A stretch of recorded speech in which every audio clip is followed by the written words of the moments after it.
тамошобинони гиромӣ, чапа кардани биноҳо ба назари мо он қадар ҳам аҷиб намеояд, чунки дар ҳаёти аслӣ мо фақат чапа кардани биноҳои якошина ё ин ки панҷошинаро дар канори шаҳрҳо дидаем ва шуморо ёдрасон мешавем ки биноҳои баландошина низ умри худро доранд, умри онҳо низ ба охир мерасад ва барои ҳамин барои чапа кардани яъне вайрон кардани ин гуна биноҳои баландошина мутахассисони профессионал дар кор аст ва агар гап дар бораи чапа кардани биноҳои яке аз баландтарин ошинаҳои дар ҷаҳон равад, мушкилии чапа кардани он боз дучанд мегардад, ба хотири оне ки онҳо ҳам бениҳоят баланд ҳастанд ва ҳам дар гирду атрофашон биноҳои коршоям ва одамон зиндагӣ мекардагӣ бениҳоят наздик ва зиёд аст ва биноҳои машҳурро чапа карданашро чандтоашро шумо дидаед ва имрӯз бошад дар ин навор мо чапа кардани биноҳои зиёда аз 150 метрро нишон медиҳем ва ҳам биноҳои машҳурро ки ҳамагӣ онҳо 7 то ҳастанд. хуб, дар канали мо обуна шавед, зангуларо пахш намоед. видеоролики бениҳоят аҷиби худро имрӯз сар мекунем. рафтем. дӯстон, шумо тамошо ва рақобатҳои варзишии ҷолибро ҳамроҳ бо як икс боз ҳам ҷолибтар кунед. регистратсияи осон, пур кардан ва гирифтани маблағ аз тамоми гӯшаву канори дунё ва коэффициентҳои баланд ва муҳимтар аз ҳама бонус то $100 бо промокоди нека. маълумотҳои лозима дар комментария ва ба шумо муваффақият хоҳонем.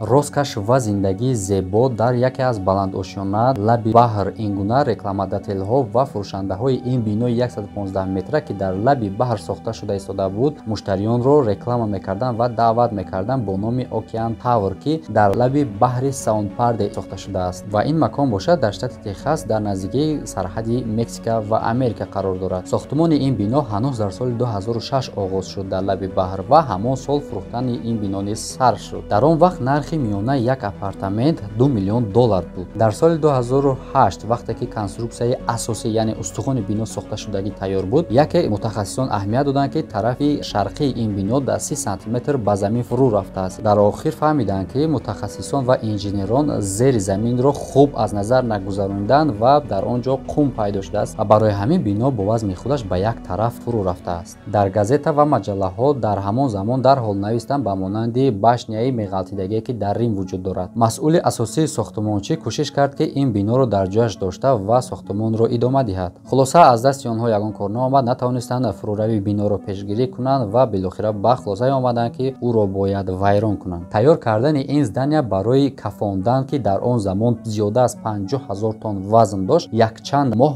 ва мутахассисони баландтаҷриба талаб кард. тамоми маҳсулоту асбобҳои коршояме ки мешавад ки дар дигар ҷойҳо истифодабарӣ канданд ва фурӯхтанд. бояд ёдрас шавем ки 9 декабри соли 2009 ин биноро дар назди талпаи одамо ва журналистон тарконданд. ана чӣ гап мешавад вақте ки қасрро дар болои қум месозӣ.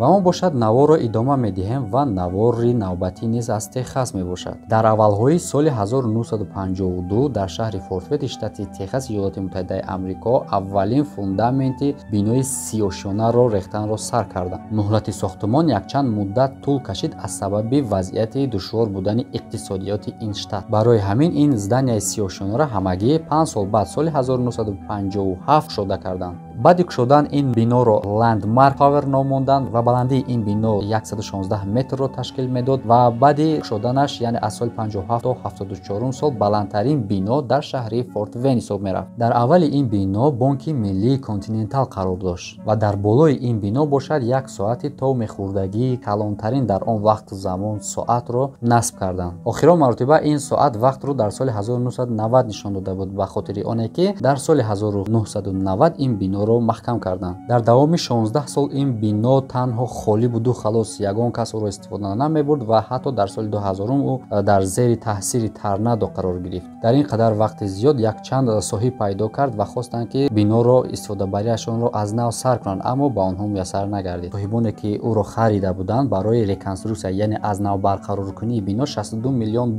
лозим шуд ки билохира тоҷирон ба хулосае омаданд ки ӯро аз навсозӣ накунанд, балки чапа кунанд. ин барои онҳо арзонтар меғалтад. барои чапа кардани ин бино ки дар байни шаҳр сохта буд, методи направлений взрив яъне намуд методи аст ки ба як тараф фақат метаркад бино ва барои тайёрии дидани таркондани ин бино 5 моҳ лозим шуд ва устоҳои профессионал лозим шуд. барои чапа кардани ин бино 165 килограмм маводи тарканда лозим шуд ва билохира 18 марти 2006 ин биноро тарконданд. на танҳо дар шаҳри Техас биноҳоро чапа мекунанд, балки дар дигар шаҳри Амрико бо номи Детройт низ биноҳоро метарконанд. Ин бино то дараҷае дар ин шаҳр калон буд, ки аввалин сохтумони ин биноро соли 1911 сар карданд ва охири сохтумон то соли 1946 тӯл кашид, яъне сохтумонаш аз соли 1911 то 46 тӯл кашид ва ҳамин ӯро яке аз бузургтарин ва кӯҳнатарин бино дар шаҳри Детройт мекард дар ҳамон вақту замон. Ва ҳамзамон бояд илова намоем, ки дар вақту замони худ ҳам баландтарин ошёна дар шаҳри Детройт ва дар тамоми Амрико бошад калонтарин магазин, яъне торговый центр ба ҳисоб мерафт. Бале, шумо дуруст фаҳмидед, ин бино аз сар то по торговый центр буд ва масоҳати умумии ӯ 200 000 квадратни метрро ташкил медод. аз сабаби паст шудани иқтисодиёт дар ин шаҳр тамоми арендаторҳои ҳамин бино партофтана, яъне аз сабабе ки савдо кам буд, партофтана сар карданд. дар охир соли 1983 ягон фурӯшанда дар ин бино намуд ва ба ҳамин хотир ин биноро худи ҳамин соли 1983 маҳкам карданд ва дар соли 1989 ин биноро ба фурӯш гузоштанд ва фурӯхтанд ба хотири оне ки ӯро чапа кунанд. Намедонам ба кадом сабабҳо, аммо ӯро дар соли 1998 чапа карданд. Ба гуфтаи яке аз расонаҳои хабарии расмии шаҳри Детройт, ба хотири оне ки ин бино бениҳоят кӯҳна буд ва нақшаҳои онҳоро дар даст надоштанд, ки нақша барои таркондан ва безарар гардондани ин бино дар байни шаҳр лозим аст ва аз ҳамин сабаб онҳо нақшаи ин биноро ба пуррагӣ аз А то Я аз навсозӣ карданд, яъне нақшаро аз нав кашиданд ва тибқи нақша ӯро маводи таркандаро пур карданд ва ба ҳамон методе ки направлений взрив мегӯянд тарконданд биноро. Ва боваратон намеояд, барои таркондани ин гуна бинои бузург 1240 кило маводи тарканда лозим шуд. дар рафти таркондани ин бино 20 000 одам ҷамъ шуда буд ва тамошобин буд. ҳангоме ки ин биноро тарконданд, дар замони худ якбора ду рекорд монданд. Якумин рекорд ин баландтарин биное буд ки тарконда шуд, дуюмин рекорд ин калонтарин биное буд ки тарконда шуд. Бале дӯстон, ин ҳам баландтарин буд ва ҳам калонтарин буд аз рӯи масоҳаташ. чӣ гуна ки мо дар ин навор мебинем, Иёлоти Муттаҳида на маводи таркандаро, на биноҳои баландтарин ва калонтарини худро эконом намекунанд.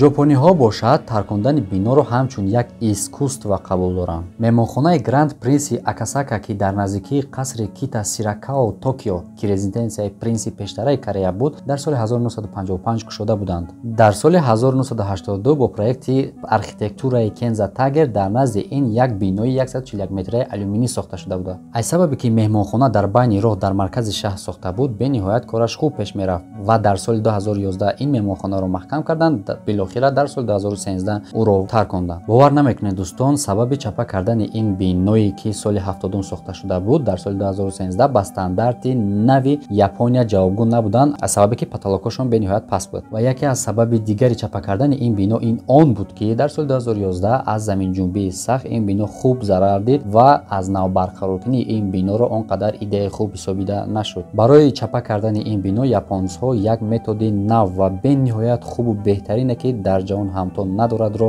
кашф карданд.